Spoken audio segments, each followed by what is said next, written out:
Mallory? What is that? I know that... It's a card that says, "This disaster brought to you by the superstar Phantom." Wait, that's what our card said, right? That's the same. That's the same card. Bro, we could get rid of it. What do you mean? It's the same card. You have a Phantom card? You have a Phantom card? You have a Phantom card? They got one too? So you guys, I told you! I told you! I told you! I told you! You have a Phantom! See?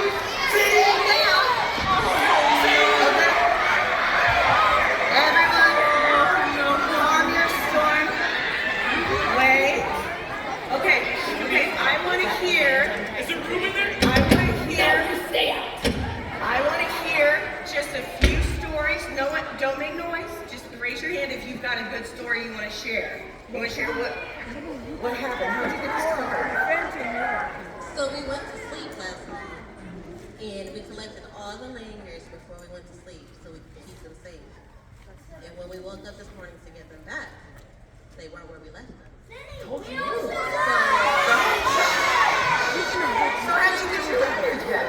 Well, all the leaders looked at each other because we were confused. We were so responsible and we put them in such a great place, so we asked our group to help us look for them. And so we started looking under our bag, around the area, and the very last place that we could look was underneath our bed. Weird. And so you found all the lanyards with that card.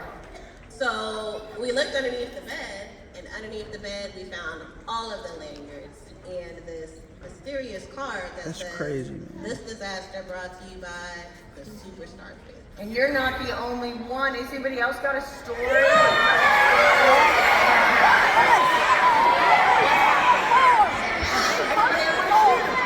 I can't believe this happened to so many of them. So what happened to you? We went swimming, and then I found this card with our swimsuits in the shower. They just, in the shower, they just left your swimsuit? Yeah. Oh my gosh, it's gonna mildew. You gotta hang it up. Oh, that's gonna be terrible. What about?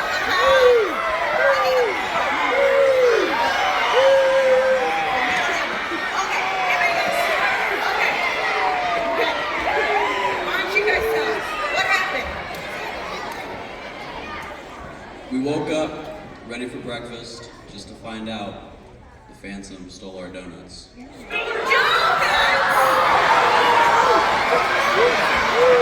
terrible. Okay.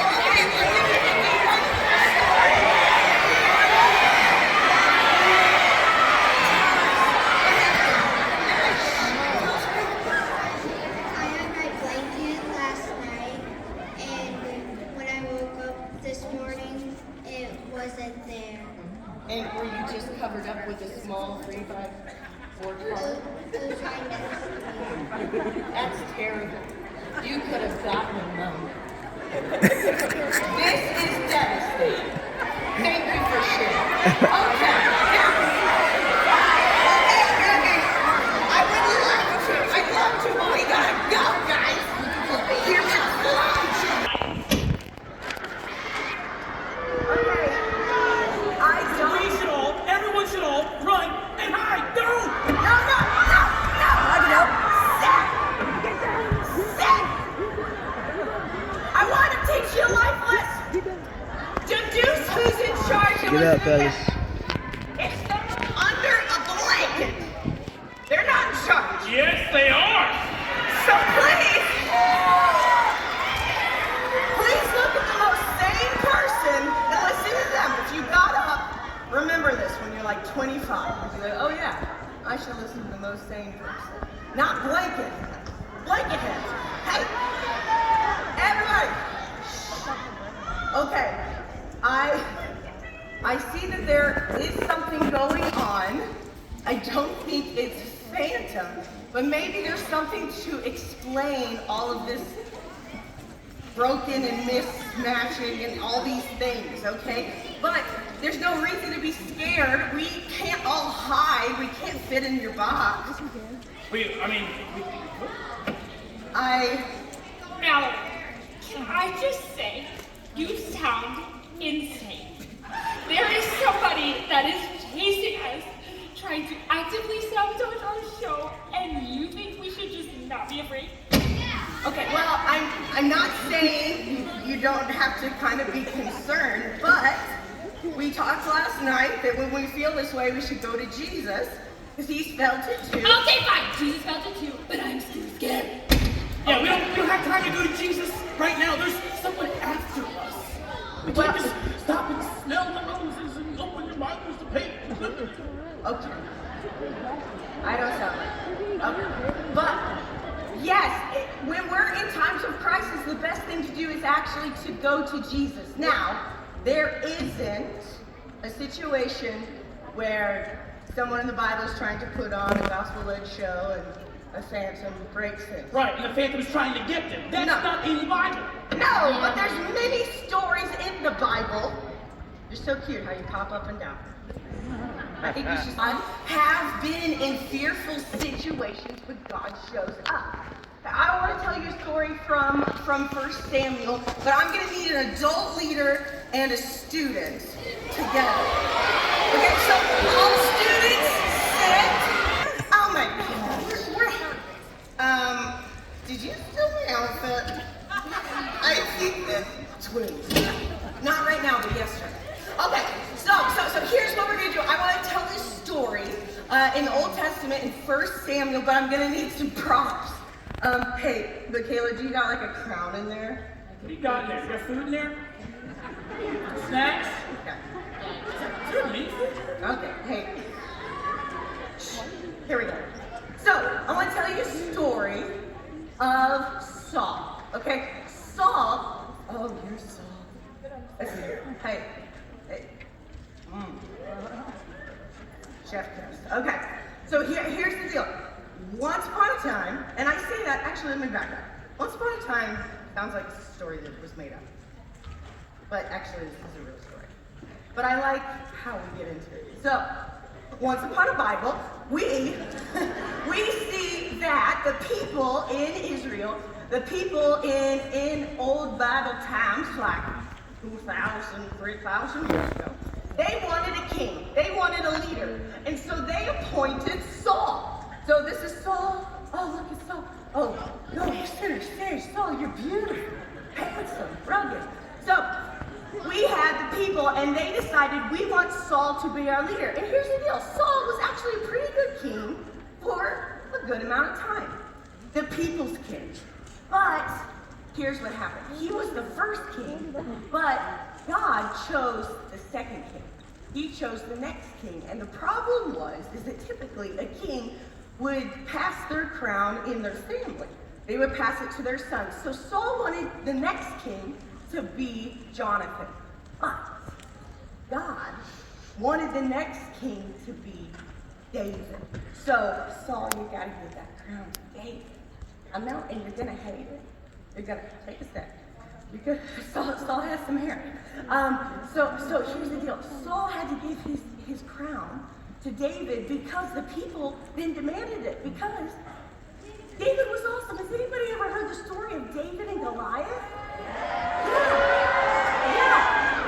See, David was not a part of Saul's family. And Saul was this amazing king. And he hears from the battle lines that there's this shepherd that when they were at battle and there was this giant Philistine on the opposite side they were warring against, and this little shepherd boy took like a pebble and was like, think, and it was like temple. Yeah.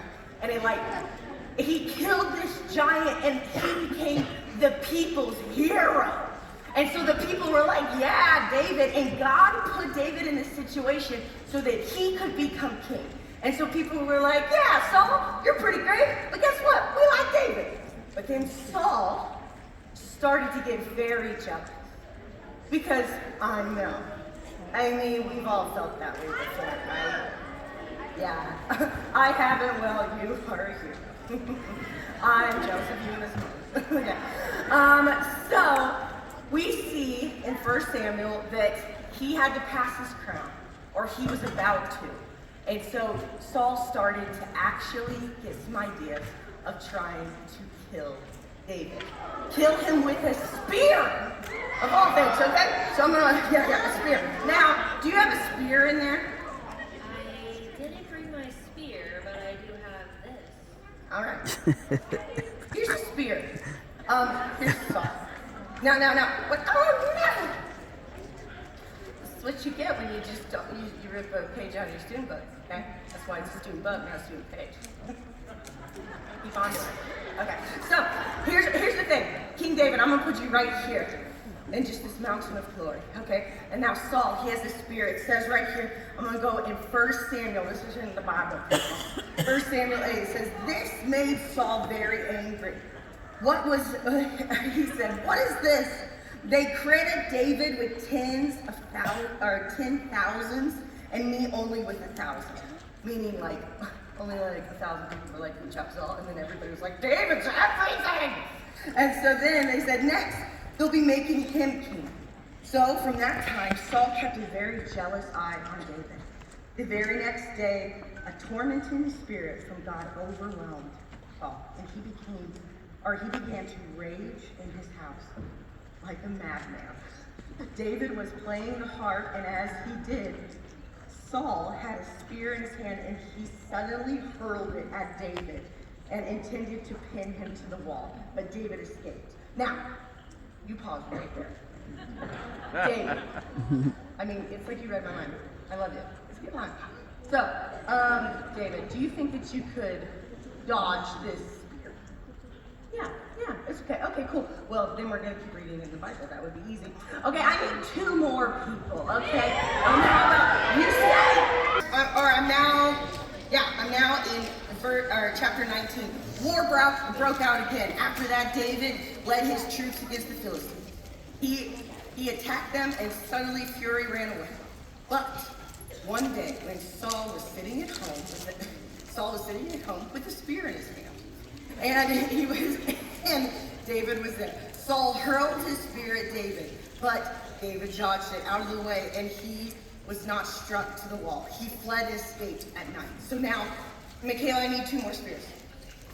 So now, Saul has tried to kill him twice with 2 spear shots, okay? So you guys get on the side of Saul. Now, do you think you could dodge this now? Do you think you could get out of these spears? Maybe, but your luck, I mean, 1 spear, but he's trying again. Okay, so let's go on. Let's see if you have really, you can do it. Okay, I need 3 more. Okay. They were told to kill David when he came out the next morning. But David's wife warned him, if you don't escape tonight, you will die in the morning. So she helped him climb out the window, and he fled. Then she took an idol, and she put it in his bed and covered it up with blankets and put cushions of goat hair on his head. She created a dummy. Have you ever done that where you're like, I'm not going to go to bed? And she's like, da. He's not here. People are a lot like us. The Bible is real people. Okay, so now I want 3 of you. I want you over here. Okay, I want you to stay. My OG, my original, go. My new, go. Okay, now try to punch. Okay, now David, do you think you could die? Okay, no. You feeling scared? Yeah. 6 times Saul has tried to kill David. I'm just gisting here. You really should read. It is quite something. But here's the deal. Saul, over the next few chapters, tries to kill him 5 more times. So I need 5 more. Okay. Here, come over here. Okay, wonderful. David, you are surrounded. I want you to turn and look at the camera. Do you think you could dodge? You don't think you could dodge? Okay. So David, he is in a situation where he's afraid. He's on the run, and it says that he comes to a cave. He escapes his house. He escapes every attempt. All of these 11 times that Saul is trying to kill David because he's feeling such jealousy and rage that he doesn't know how to control it, and he tries to kill somebody. That's terrible. But David, in this time, he's feeling fear. But you know what David did in this time? What do you think would be the best thing for you to do right now? Like, just David did. Here's what's gonna happen. Everybody pull out your lanyards, and I want you to go to page 7. Page 7. No, I want you to freeze, because your spirits are on. You're just defying death, okay? Now, here's the deal. Now, Do you like reading? sure, okay, because I hate it. So this would be my nightmare. You'd be like, yeah, go ahead. I told you to stand here and just read. But I'm like, she said, okay. So, here's the deal. David comes to a point where he is running and he hides in a cave, and he does just that. As our little David here said, I just gotta pray. And so he actually writes the book of Psalms is written by David, and it has different songs and poems and just prayers, crying prayer, is what he wrote when he was on the run for his life, and he was hiding in a cave. Here it is, Psalm 57. Would you read that for us? For the chore? Choir, prayer out. But what's really cool is I want to put that back up on the screens. I want them to see the different colors, and you can see them in your lanyard. But there's different colors and emotions that they're feeling. Is that you see, we have this little green frog, and it says, have mercy on me. He's feeling afraid too. He's feeling scared for his life. But then he goes to love.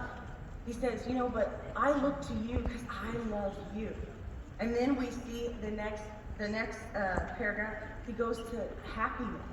He says, I cry out because I know you are the Most High. And he ends with, my God will send forth. He knows that he's loved, but he still is experiencing being scared. It's much like last night. Jesus was overwhelmed, but he still knew it was God's will, not his. So he was saved, and we know to this day that David was the king and Saul didn't get him, and it was fantastic. But that's not fun in this moment. So even though we have a nice friendship, I'm gonna let them throw it, okay? And I want you, hey, stop, not yet. Okay, I know. How many of you think will hit you? Just give me a number. I don't know. Try to dodge 3 spears, no vital organs. I think you'd survive. Okay, everybody, let's do 3, 2, 1, throw on 1. Everybody, 3, 2, 1.